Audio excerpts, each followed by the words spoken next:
During the time of Umar ibn al-Khattab radiallahu anhu, there were two men who brought in a young boy dragging into the courthouse.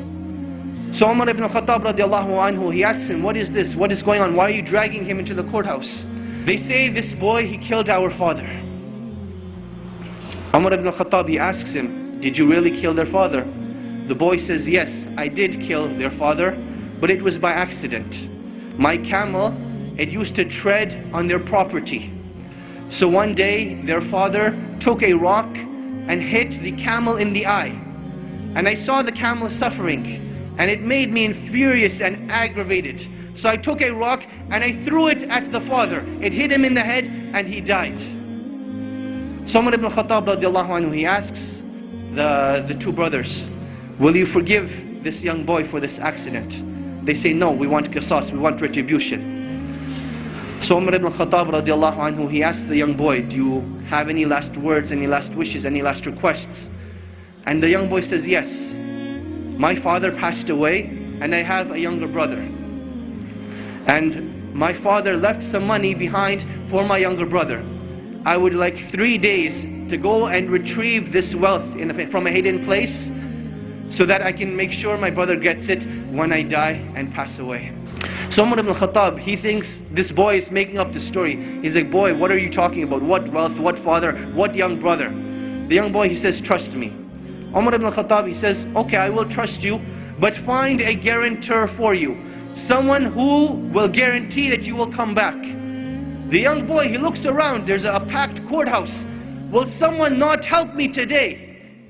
And everyone, as the boy's looking around, they turn their face away, they turn their faces down. No one wants to help this boy. Then from the back of the courthouse, a hand raises up. Whose hand is it? Abu Dhar al-Ghifari radiallahu anhu, the noble and illustrious companion who gave da'wah to so many of the tribes. He says, I will be the guarantor of this boy. Now understand what it means to be the guarantor. Meaning that if this boy does not come back, it is the head of Abu Dhar al-Ghifari radiallahu anhu that will be chopped off, that he will be killed. Abu Dhar al-Ghifari, he says, I will be the guarantor. So the boy goes away. The first day goes by, the boy is nowhere to be seen. The second day goes by, the boy is still nowhere to be seen. Asr time comes on the third day. The two brothers go to Abu Dhar al-Ghifari radiallahu anhu, and they say, come with us to the courthouse. It is time. Abu Dhar al-Ghifari radiallahu anhu says, I will come to the courthouse, but the day does not end until Maghrib.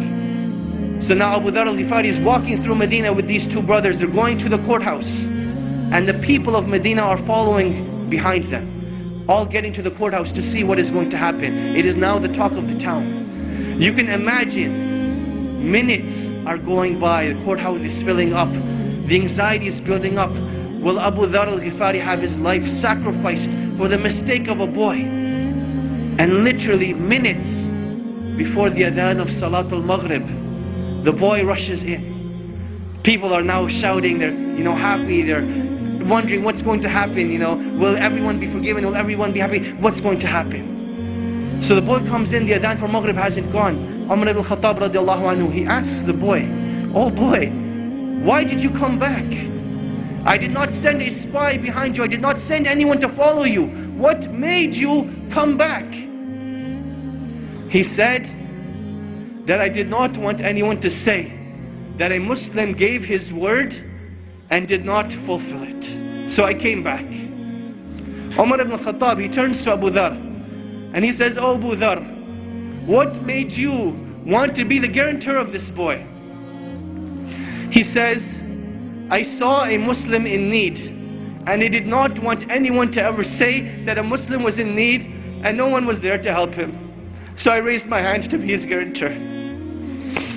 The two brothers, they say, when we have people like this, how can a Muslim ask for forgiveness and no one be there to forgive him? So they forgave the boy, and the boy was forgiven.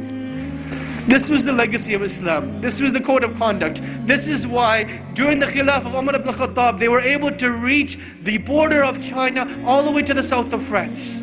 Because they had strong relationships with Allah. They did things with ihsan, and they lived with the code of conduct of Islam. And this is when Allah subhanahu wa ta'ala will restore the izzah of this nation and will make us once again proud of the great legacies that have been left behind, in hopes that one day we will be called a great legacy.